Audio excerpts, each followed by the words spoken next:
Very well, बिस्मिल्लाहिर्रहमानिर्रहीम। I am sure I am audible. आप सबको मेरी आवाज ठीक से आ रही है? जस्ट कंफर्म कीजिएगा चैट बॉक्स में कि आप सब जो हैं वो सुन पा रहे हैं मुझे।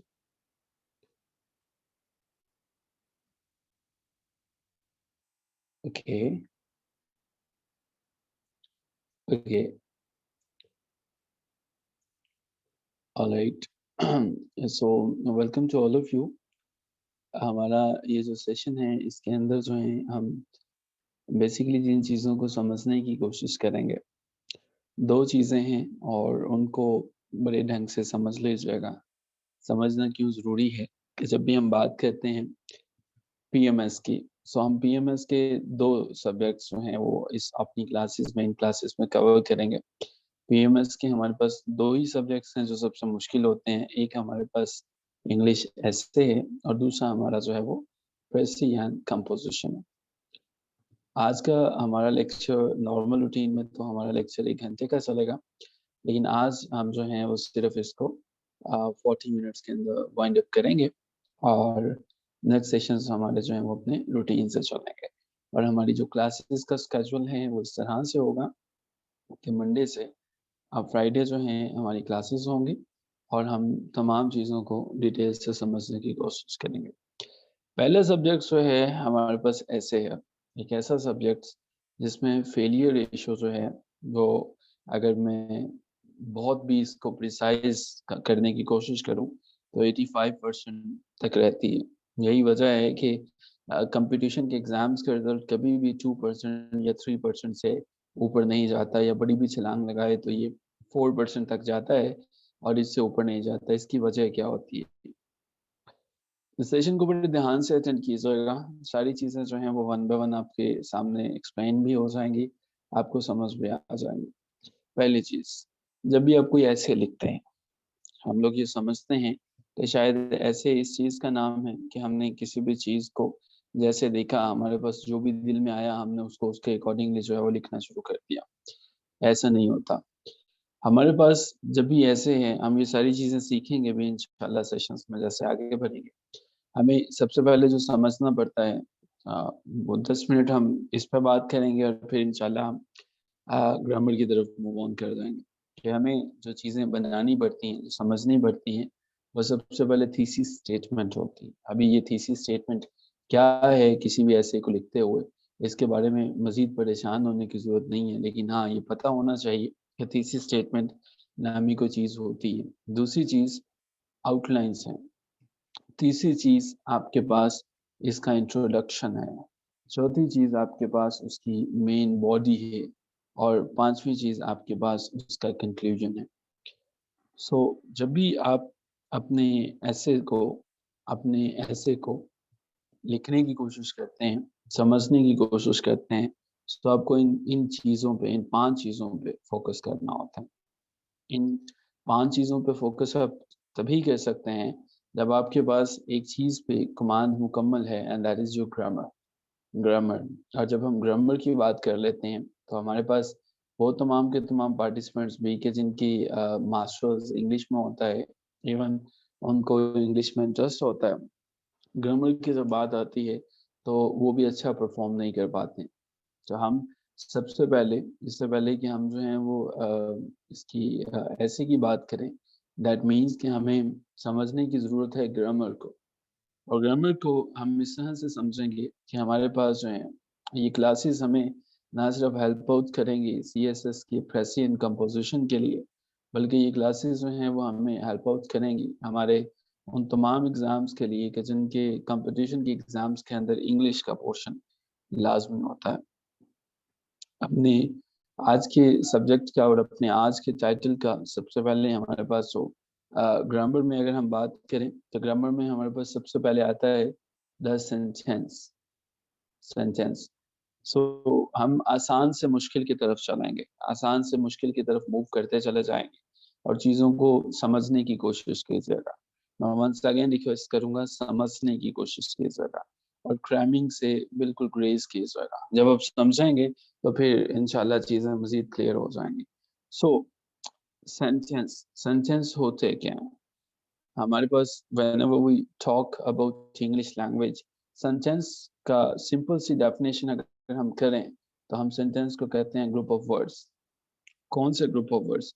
ग्रुप ऑफ वर्ड्स तो किसी कई किस्म के हो सकते हैं जो एक कंप्लीट सेंस देते हैं। सो कंप्लीट सेंस जो आपको प्रोवाइड करते हैं, आप उन्हें क्या कहते हैं? आप उन्हें कहते हैं, क्या कहते हैं? जो उन्हें द सेंटेंस कहते हैं, उन्हें आप सेंटेंस कहते हैं। अगर हमने सेंटेंस को समझ लिया, अब हमें सेंटेंस की डेफिनेशन समझ में आ गई, तो चलिए अब हम इसकी काइंड्स को भी समझ लेते हैं।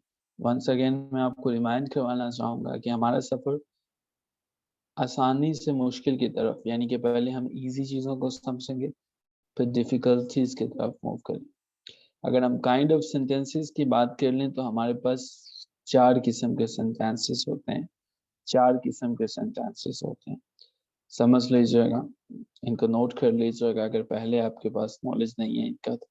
पहला सेंटेंस हमारे पास होता है जिन्हें हम असर्टिव सेंटेंसेस कहते हैं, ठीक है? असर्टिव सेंटेंसेस कहते हैं।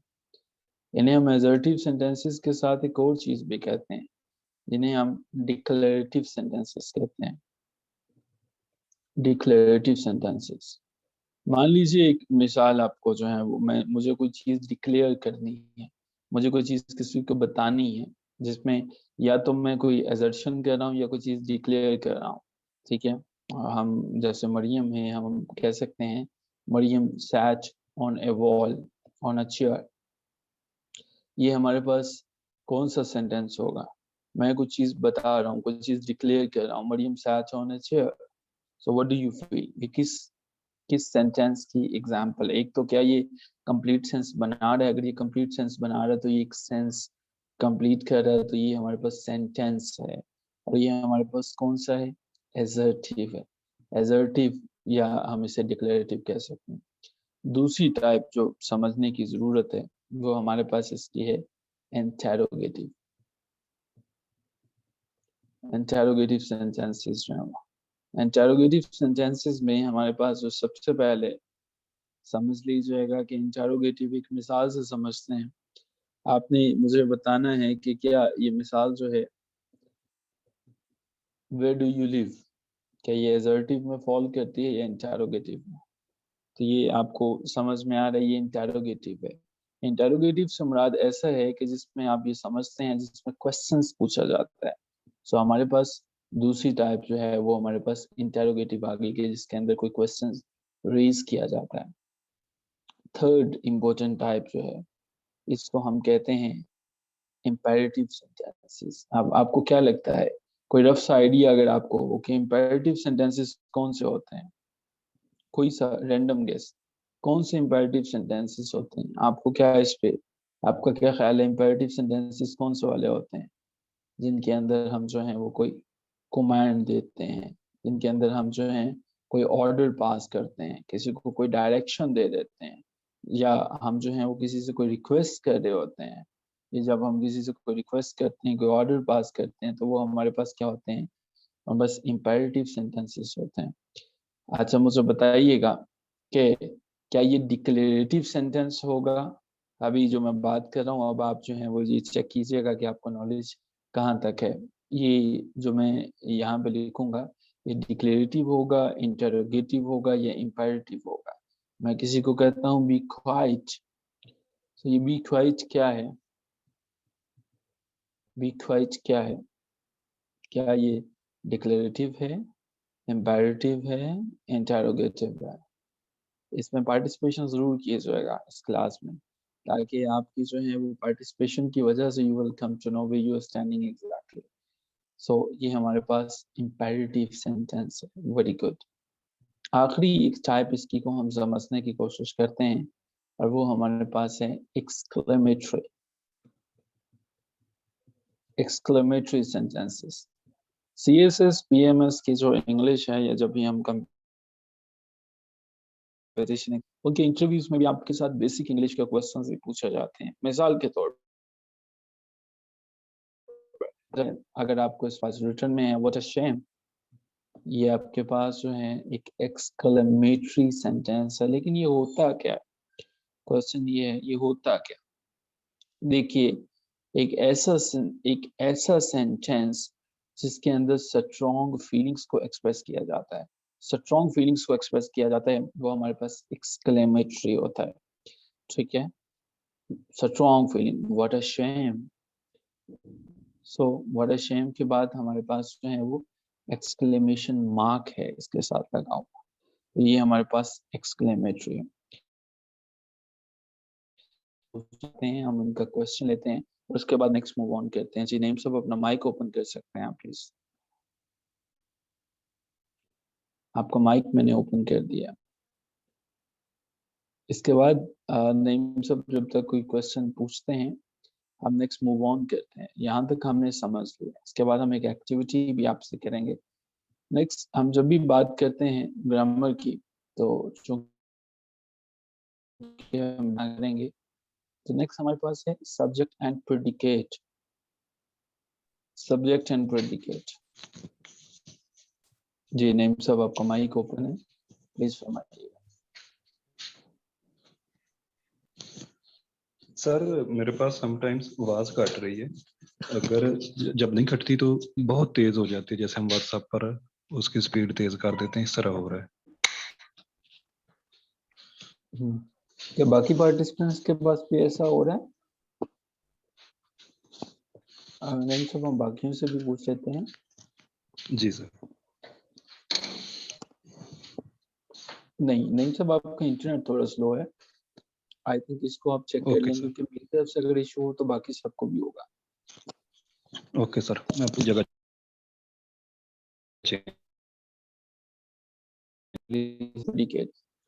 जब भी आप कोई भी सेंटेंस बनाते हैं, अभी तक आपने सेंटेंस को समझ लिया, अब यहीं से हम आगे चलेंगे।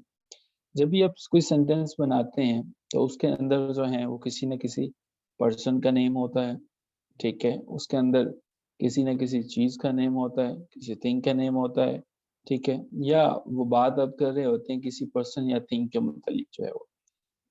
दूसरे लफ्जों में, सादा लफ्जों में अगर हम बात कर लें, अगर हम ये कह लें कि जब भी हम कुछ भी बोलते हैं, कुछ भी बोलते हैं, कुछ भी बोलते हैं, तो हमारे उसके अंदर एक सब्जेक्ट जो है वो लाजमी होता है, एक सब्जेक्ट लाजमी होता है।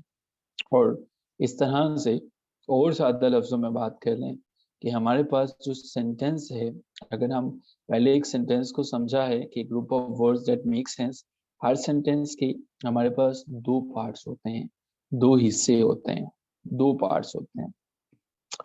याद रखिए, हम आसान से डिफिकल्ट की तरफ जाएंगे, इनको ढंग से समझ लीजिएगा, कहीं ऐसा ना हो जब हम डिफिकल्ट पोर्शन पे पहुंच रहे हैं तब आप फील करेंगे अच्छा आसान को आसान समझ कर छोड़ दें, और जब मुश्किल पे जाएं तो फिर आप कहें अच्छा वो समझना जरूरी था। हर सेंटेंस के दो पार्ट होते हैं। पहला पार्ट, एक ऐसा पार्ट जिसके अंदर किसी ऐसे शख्स का नाम शामिल होता है, किसी चीज का नाम होता है, किसी थिंग का नाम शामिल होता है। ठीक है, वो हमारे पास होता है जो जिसके मुतल्लिक या जो आम कर रहा है या बोल रहा है, वो सेंटेंस के अंदर सब्जेक्ट कहलाता है। इसीलिए उर्दू में से हम फाइल कहते हैं काम करने वाले को। लेकिन फिक्रे का जो दूसरा हिस्सा, शायद आपको इसका पता हो, पहले भी आपने सुना होगा, प्रीडिकेट कहलाता है। प्रीडिकेट क्या क्या होता है? ये वो हमारे पास हिस्सा होता है, ये वो हमारे पास हिस्सा है जो कि समथिंग अबाउट द सब्जेक्ट बताता है। The part of the sentence that is telling something about the subject. आपने फील किया, दोबारा समझ लीजिएगा। हर सेंटेंस के दो पार्ट होते हैं, एक उसके अंदर सब्जेक्ट होता है, मेन पर्सन है, कोई काम कर रहा है कुछ भी। दूसरा हिस्सा प्रिडिकेट है, ये वो पार्ट है जो कि कुछ ना कुछ सब्जेक्ट के बारे में बता रहा है। ठीक है जी, आपको यहाँ तक क्लियर है? अगर यहाँ तक क्लियर है तो हम आगे चलते हैं। और हर फिक्रे के अंदर जो सब्जेक्ट है वो पहले आता है। यूजुअली, अमूमन ऐसा होता है। यूजुअली जो है वो क्या होता है, सब्जेक्ट जो है वो पहले आता है।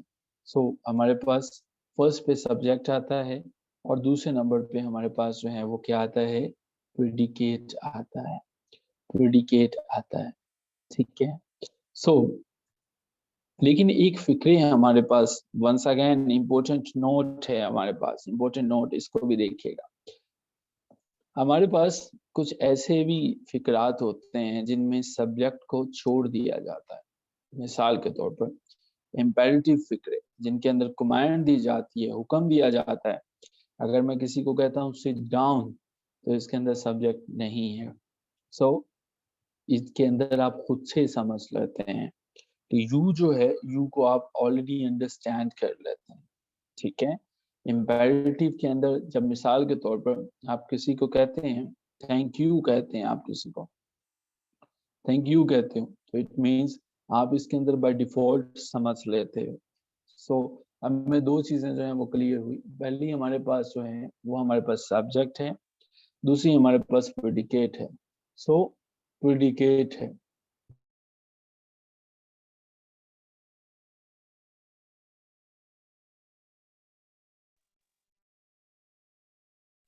हाँ क्लियर है। वेल्डन जी, आपको अगर यहाँ तक क्लियर है, कुछ सेकंड्स लीजिएगा, ये पहली स्क्रीन है, इसको दोबारा देख लीजिएगा, क्योंकि अगली एक्टिविटी हम करने जा रहे हैं। एक्टिविटी में आपको खुद को इवैल्यूएट करने का मौका मिलेगा। हम देखेंगे और हम समझने की कोशिश करेंगे कि आपको सेंटेंस, सब्जेक्ट और प्रेडिकेट का नॉलेज क्लियर है। एक नज़र स्क्रीन को देख लीजिएगा, ये हमारे पास स्क्रीन नंबर 2 है, इसको भी देख लीजिएगा। वेरी गुड जी। अब हम एक एक्टिविटी कर रहे हैं, आपने इस एक्टिविटी में सब्जेक्ट और प्रेडिकेट के बारे में हमें बताना है कि इस फिक्रे में जो मैंने लिखा, सब्जेक्ट ये है, प्रेडिकेट ये है। हम सिर्फ 5 फिक्रात लेंगे, हम 5 सेंटेंसेस लेंगे, और आपकी प्रैक्टिस जो है वो इससे हमें पता चल जाएगी कि आप कहाँ पे फॉल कर रहे हैं। So let's start the discussion. पहला सेंटेंस हमारे पास है, the boy stood on the burning deck।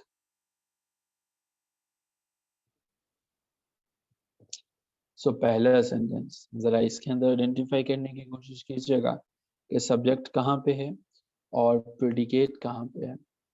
Very good. The boy subject है, और वेरी गुड। ओके, सब्जेक्ट सबने आइडेंटिफाई कर लिया। अब जरा प्रेडिकेट के बारे में बताइएगा, प्रेडिकेट हमारे पास कहाँ पे है। ओके जी, ओके। हमारे पास तमाम पार्टिसिपेंट्स ने आंसर किया इसको, दैट्स वेरी गुड। एक दूसरा फिक्रा जो है वो हम लेते हैं। सो we cannot pump the ocean dry। We cannot pump the ocean dry। इसको देखिएगा जरा, इसमें बताइएगा जरा प्रेडिकेट कहाँ पे है और सब्जेक्ट कहाँ पे है। Very good. we इसमें हमारे पास जो है वो सब्जेक्ट है, और प्रेडिकेट हमारे पास क्या है, प्रेडिकेट इसमें the restaurant. Very good. It seems कि आपकी समझ काफी क्लियर है, लेकिन हम तीसरे सेंटेंस की जो है वो तरफ चलते हैं। तीसरा सेंटेंस हमारे पास है, all roads lead to Rome. जी, third sentence, all roads lead to Rome के अंदर जो है आपने आइडेंटिफाई करना है सब्जेक्ट को और प्रेडिकेट को। Very good, very good.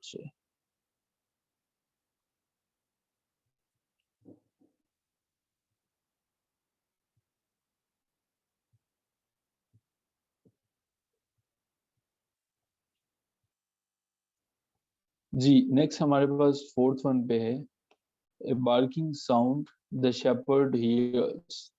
so ये हमारे पास है जी, a barking sound the shepherd hears। अब जरा इसके अंदर आइडेंटिफाई कीजिएगा। जी, नहीं जी एलेक्स, इसके अंदर आपको दोबारा देखने की जरूरत है। नहीं जी, इसके अंदर जो है subject well done Mariam but Sahiba Khan से, ठीक है। इसके अंदर जो है वो हमारे पास द शेपर्ड जो है वो हमारे पास सब्जेक्ट है, और ए बार्किंग साउंड जो है ये हमारे पास प्रेडिकेट है, ठीक है। और आखिरी सेंटेंस को हम लेते हैं और फिर मूव ऑन करते हैं जी। On the top of the hill lives a hermit. Okay जी, so on the top of the hill lives a hermit.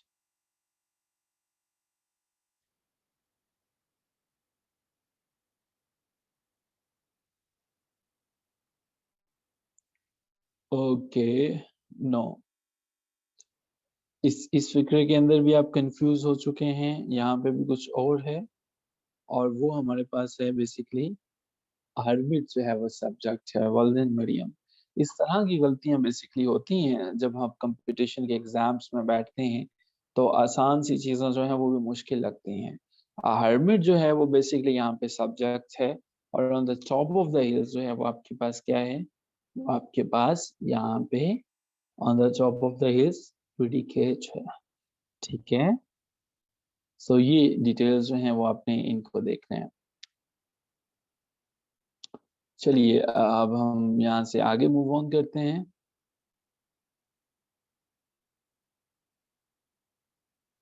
Told me if you put questions with what or who or answer you will receive subject। No ji, it's not the case।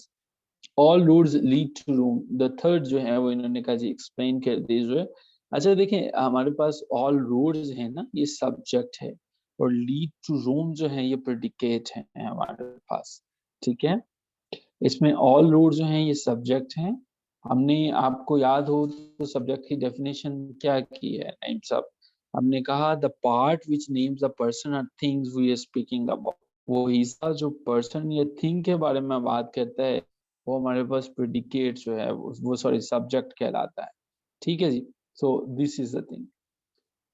Okay जी, अब हम जो है वो move on करते हैं और आगे चलते हैं।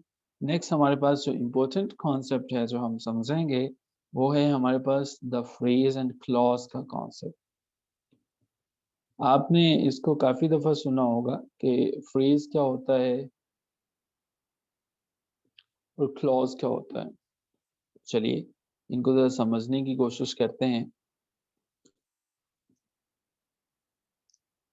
अच्छा मान लीजिए कि हम जो हैं वो, मैं आपको एक बात कहता हूँ, मैं लिख देता हूँ एक, आपके सामने मैंने सिर्फ कुछ वर्ड्स लिख दिए। मैंने लिखा इन अ कॉर्नर, मैंने सिर्फ इन अ कॉर्नर लिखा। इन अ कॉर्नर से आपको जो है कुछ समझ तो आता है, इट मेक सेंस, कुछ ना कुछ समझ में तो आया, बट क्या आपको कंप्लीट बात मेरी समझ में आ गई? अगर मैंने बात की और बात मैंने ये की इन अ कॉर्नर, तो क्या मुकम्मल बात समझ में आ गई? नहीं, समझ में नहीं आई। क्यों नहीं आई समझ में आई? क्योंकि ये अल्फाज का एक मजमूआ तो है जो कि थोड़ी समझ तो देता है लेकिन मुकम्मल समझ नहीं देता है, ठीक है। सो हम इसकी डेफिनेशन क्या करेंगे, group of words which makes sense but not complete sense. ये हमारे पास किसकी डेफिनेशन है, फ्रेज की। ऑलरेडी जी आपको फ्रेज की डेफिनेशन जो है वो समझ में आई। अगर आपको इसकी डेफिनेशन समझ में आ गई है तो चलिए आपसे कुछ सेंटेंसेस जो हैं वो लेते हैं। इन क्लासेस को अगर आप ए टू जी क्लास फर्स्ट से लेके एंड तक समझ लेंगे, ऐसा हो ही नहीं सकता कि आपकी ग्रामर क्लियर ना हो, या ऐसा हो नहीं सकता है कि आप अपने इंटरव्यूज में किसी भी ग्रामर की वजह से या इंग्लिश की वजह से आप फील करें कि मुझे इंग्लिश इस वजह से मैं क्लास या ये इंटरव्यू फेल हो गया कि मुझे इंग्लिश की ग्रामर नहीं आती। ये नहीं होगा इंशाल्लाह। लेकिन उसके लिए ज़रूरी है कि आप अटेंटिव हों, उसके लिए ज़रूरी है कि जो एक्सरसाइजेज जो हैं हम करवा रहे हैं और साथ-साथ कर रहे हैं, इनको आप बड़े ढंग से समझने की कोशिश करें और साथ-साथ समझते चला जाए। So the phrase and class के बाद मैं एक सेंटेंस आपके सामने लिख रहा हूँ। The sun rises in the east। इसमें से अगर मैं ये अगर फ्रेज निकालना चाहूँ और मैं ये कहूँ कि राइजेस इन द ईस्ट, ये एक फ्रेज है, क्या ये मैं ठीक कह रहा हूँ? क्या ऐसा ही है? राइजेस इन द ईस्ट जो है वो क्या ये एक फ्रेज है? Yes, no?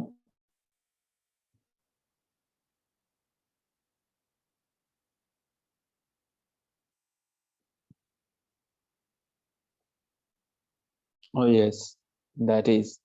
मुझे ये बताइएगा, इसी तरह से Ali sat on a wall, इसके अंदर अगर हमें फ्रेज निकालना है तो वो कौन सा फ्रेज होगा? On a wall, on a wall जो है वो ये अंदर फ्रेज होगा।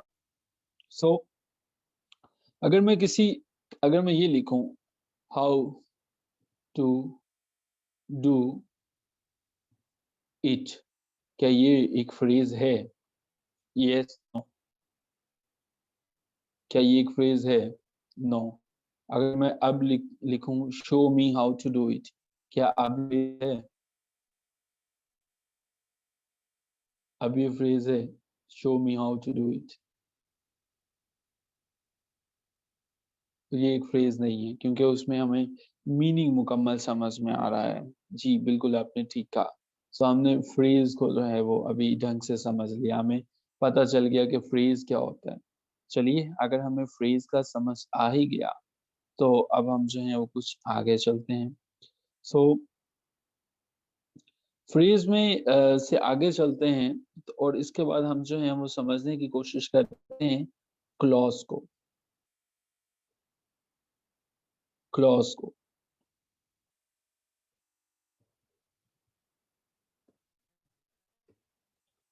अब क्लॉज के अंदर क्या होता है?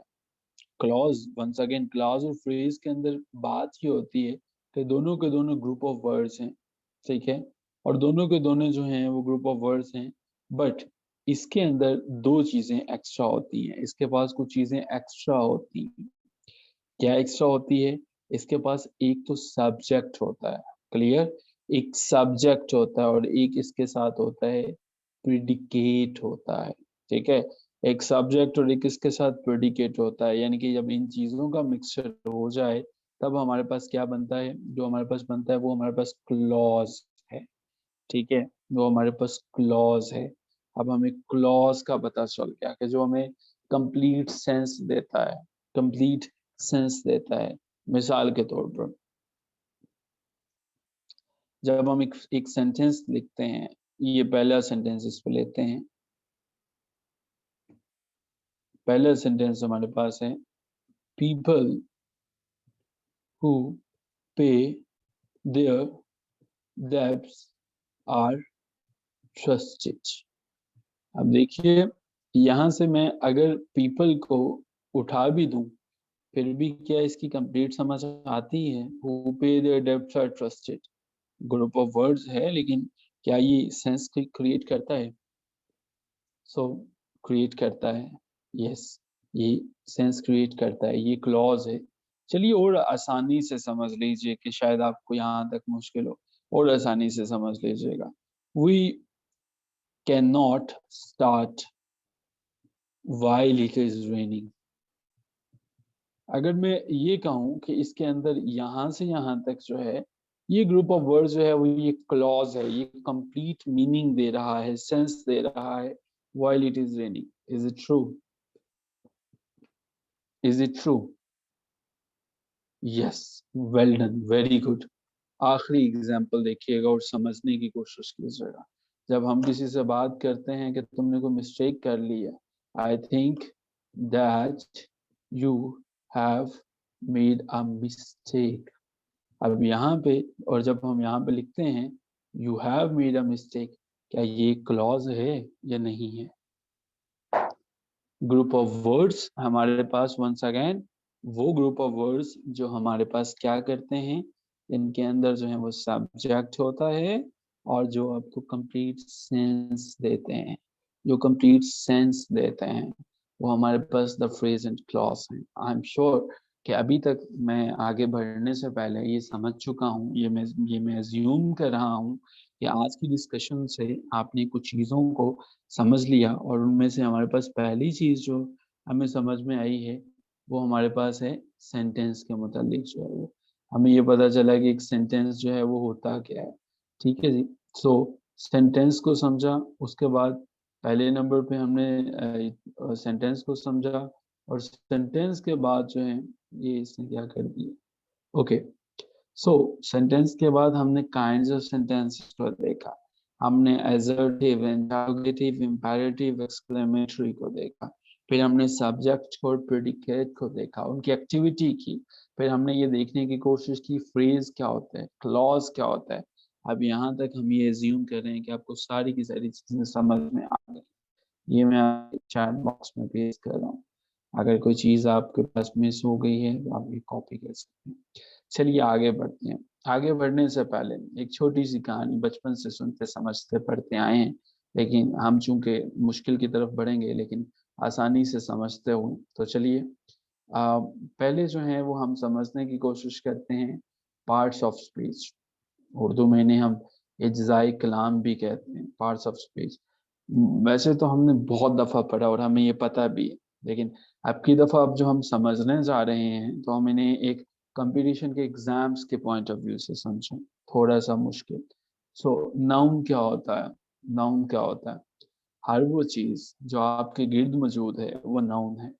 हर वो चीज जो आपके गिर्द मौजूद है नाउन है।